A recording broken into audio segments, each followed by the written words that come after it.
कि चतुर्दशी तक आप जिमा सकते हैं। 14 तक नवरात्रि मानी गई,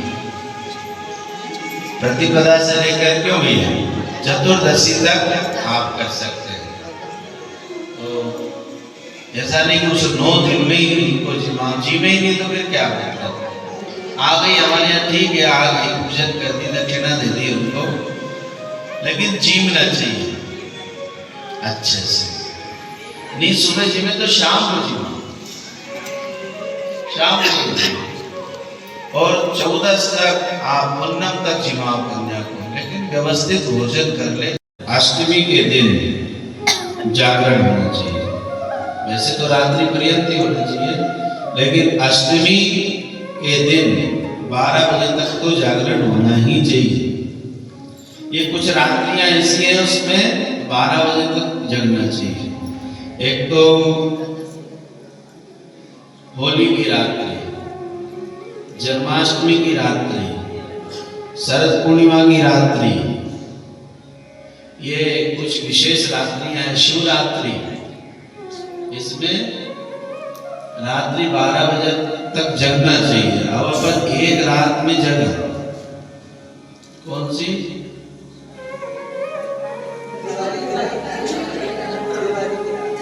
दीपावली, क्योंकि उधर मामला दीपावली की रात में हम दरवाजा सब खुला छोड़ के बिल्ली आ जाए तक छोड़े। अब तुम 364 दिन बिल्ली को मार के भगाओ, तो दीपावली के दिन सोचो आ जाए तो कैसे आए। तो हर ये विशेष रात्रियां जो है इतने 12 बजे तक जगना चाहिए। 12 बजे तक तो जगना ही चाहिए। वैसे तो रात्रि पर्यंत का है।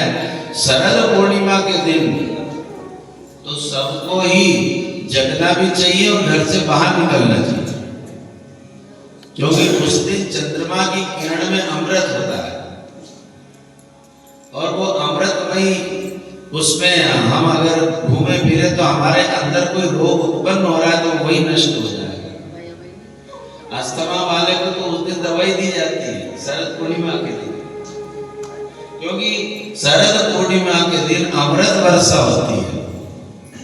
तो जितनी भी औषधियां हैं वो औषधि उस दिन पावरफुल हो जाती है। दूध तो हम रखते ही हैं, लेकिन उसको चंद्रमा की चांदनी में रखा जाए और फिर 12 बजे उसका भोग लगा के फिर उसको पान करो। औषधि में उस दिन बहुत पावर आ जाता है शरद पूर्णिमा की रात्रि में, और शरद पूर्णिमा की रात्रि में चंद्रमा की चांदनी में हमको थोड़ी देर घूमना चाहिए। तो ये कुछ विशेष रात्रियां बताई हैं। उसी के बाद में बच्चों के लिए बहुत, और देवी भागवत में बताया है कि देवी की आराधना जो है उपासना से, और बच्चों को जरूर जोड़े, धीरे और आराधना होना चाहिए। इसी के बाद में और जन्मेजय ने पूछा, गुरुदेव और भी किसी ने जगदम्बा की आराधना की? तो बोले हाँ, एक बार कुबेर ने आराधना की थी। कुबेर का सर्वस्व जब हरण हो गया, इनके भाई ने सब लूटपाट ले गए, बड़े भैया ने। कई जगह होते हैं ऐसे बड़े भैया।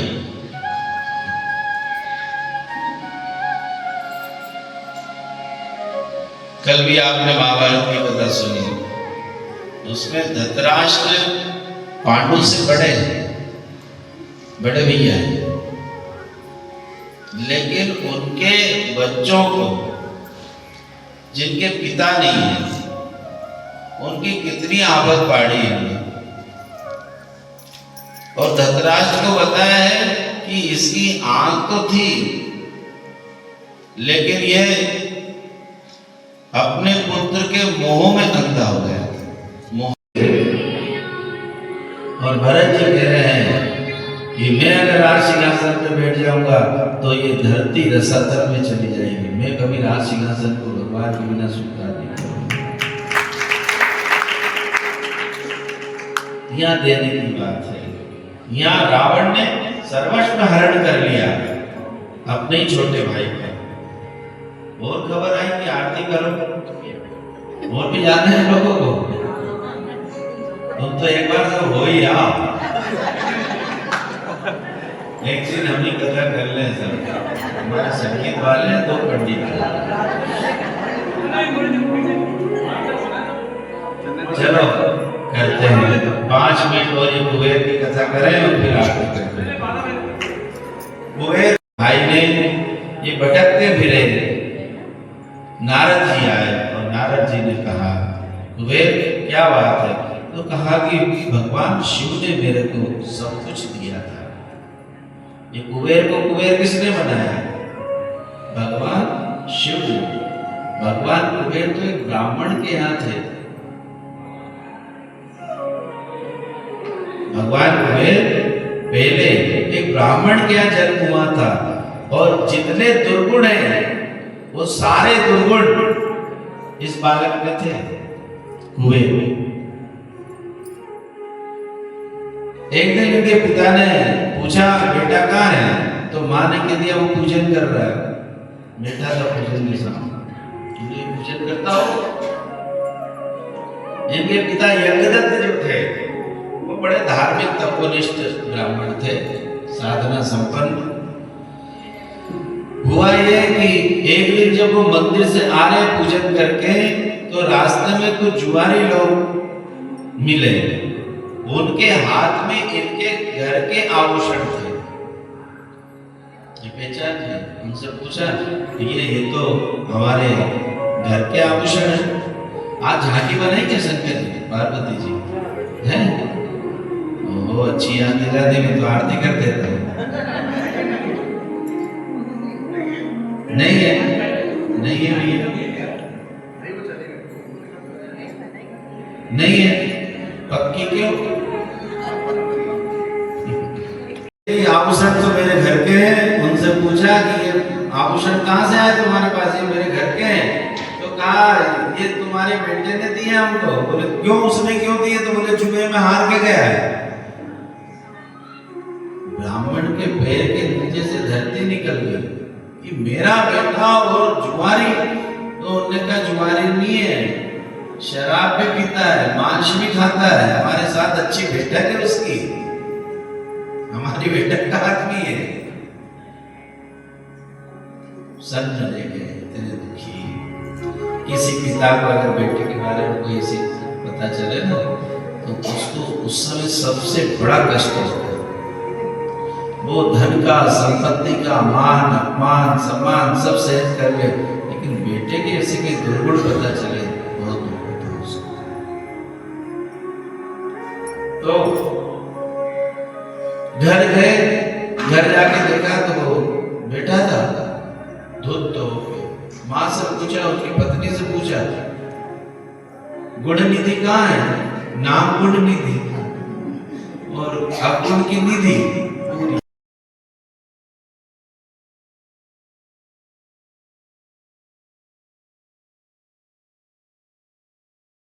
याचना की, भगवान शिव को भी पता नहीं चला कि इन्हें श्राप क्यों दे दिया, क्या हुआ। देवी से पूछा, पार्वती जी से, देवी तुमने इनको श्राप कैसे दे दिया, क्यों दिया? तो बोले मेरे को देख रहा था एक दृष्टि से। तो कुबेर से पूछा क्यों देख रहे थे? तो बोले मैं इसलिए देख रहा था कि मैंने 10,000 वर्ष तक तप किया, तब जाकर के भोलेनाथ तो मेरे को कुछ क्षण के लिए यहाँ आए दर्शन देने। मैं देख रहा था माता पार्वती ने ऐसा कौन सा वो किया है तब, जो भगवान शिव हमेशा सांस ले लेते हैं। पवित्र दृष्टि थी लेकिन समझ नहीं पाए। लेकिन आज भोलेनाथ ने कहा कि तुमको मैं वरदान देता हूँ, तुम एक तो मेरे मित्र रहोगे, और दूसरा वरदान ये माता पार्वती ने दिया, भोलेनाथ ने दोनों के ने, कि तुमको संपत्ति का स्वामी बनाते हैं। जो भी देवताओं की जितनी संपत्ति होगी, देवताओं के जो कोषाध्यक्ष है, उन आपको हम कोषाध्यक्ष नियुक्त करते हैं, सारी संपत्ति के और मालिक रहोगे। स्थान कहाँ होगा? तो अलकापुरी जो है वो तुम्हारा स्थान होगा। यहाँ पर कुबेर ने प्रार्थना की, नाथ मेरे पास धन बहुत हो जाएगा, कहीं अहंकार नहीं हो जाए धन के कारण, तो एक कृपा और करो। क्या? अलकापुरी कहाँ है? बोले कैलाश पर्वत के पास है। तो कहा मेरी विनती है आपसे कि आप कैलाश में निवास करें, ताकि वहीं पास में रहूंगा तो अहंकार घमंड कुछ आ जाए तो वहीं के वहीं आप आके और मेरे को संभाल लेना। तो भगवान काशीवासी से और कैलाशवासी हुए। बोलिए भोलेनाथ भगवान की जय। तो कुबेर को जो है आज फिर से इनके पास जो सब लुट गया, रावण ने ले लिया। फिर माँ जगदम्बा की आराधना साधना उपासना की। माँ जगदम्बा प्रकट हुई और आकर के कहा, बेटा फिर से मैं तुमको और देवताओं का कोषाध्यक्ष नियुक्त करती हूँ, और जो संपत्ति रावण ने ले गया था वो पुनः जगदम्बा की कृपा से इनको और प्राप्त हो गई। कुबेर जो है देवताओं के कोषाध्यक्ष हुए माँ जगदम्बा की कृपा से। अब बार बार इशारा हो रहा है कहीं जाना है घूमने।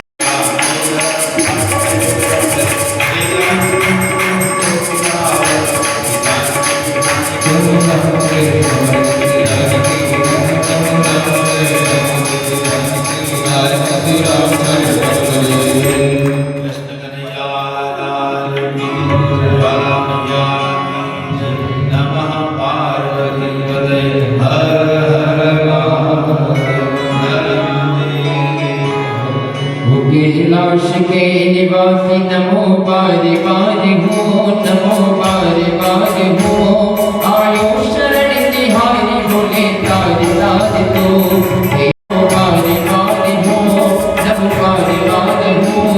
आयो शरण तिहारी बोले तारे तारे तो। कैलाश के निवासी नमो पारे पारे हो, नमो पारे पारे हो। आयो शरण तिहारी बोले तारे तारे तो।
डूबेगा, तकदीर मुझ में खजाना डूबेगा। बखानेगा करूं मेरी बाहों में ढेरेगा, तकदीर मुझ में खजाना डूबेगा। ये गंधधारे ओ बेकार मुक्ति मार तू, ये गंधधारे ओ बेकार ओ बेकार तू। आयो शरण तिहारी बोले तारे तारे तू, आयो शरण तिहारी बोले तारे तारे तू। कैलाश के निवासी नमो मारे मारे हो, नमो मारे मारे हो। आयो शरण तिहारी बोले तारे तारे तू, आयो शरण तिहारी बोले तारे तारे तू। आयो शरण तिहारी बोले तारे तारे तू, आयो शरण तिहारी बोले तारे तारे तू। आयो शरण तिहारी बोले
सन्ति देवाः ॐ ऐकदन्ताय विद्महे वक्रतुण्डाय धीमहि तन्नो दन्ति प्रचोदयात्। ॐ अञ्जनेशुताय विद्महे वायुपुत्राय धीमहि तन्नो हनुमत् प्रचोदयात्।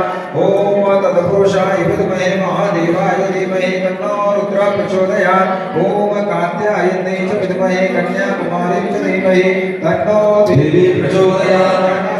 पुष्पाणि यदा फलपुष्पाणि च पुष्पाणि दीनानन्दो ग्रहणं परमेश्वरी सुमंत्र पुष्पांजलि समर्पयामि।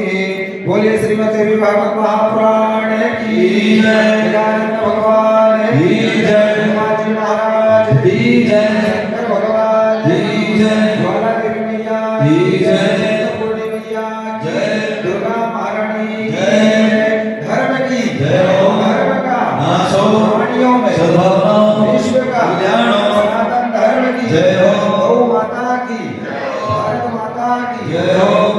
नमः पार्वती